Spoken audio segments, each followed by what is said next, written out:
In 90 minutes, you can get away with scaring people 3 or 4 times. Get back in the car! For something like this, over 10 hours, the rules are very different. There's something in the house!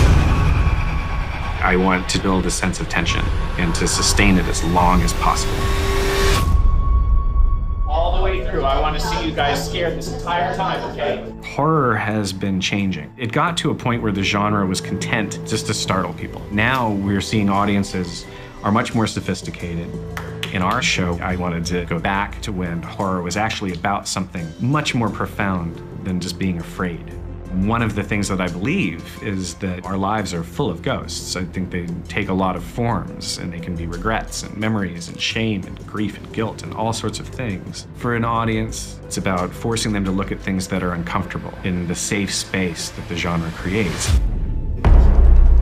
Working with Mike Flanagan has been absolutely great. He brings a great spirit to the set, and he spent a lot of time thinking about this story and thinking about how he was going to film it visually. He's going to come forward. He doesn't flinch out this way. He has a really unique way into horror. It's very true to the genre, but he will always go for a more complex character and a deeper version of something. He is the true definition of an auteur. He knows the material in and out to the point where if anyone is sometimes slightly confused, he always has an answer.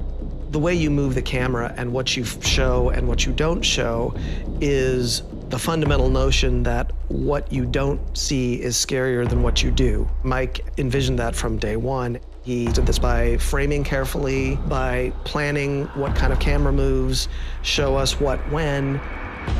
He has a lot of red meat in this for horror fans.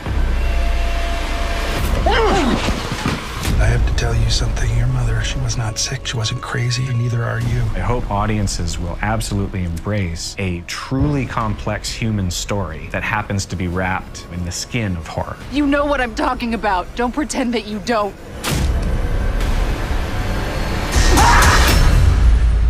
You know, I gotta ask. Folks around town, they've always talked about this place. What? Is it haunted?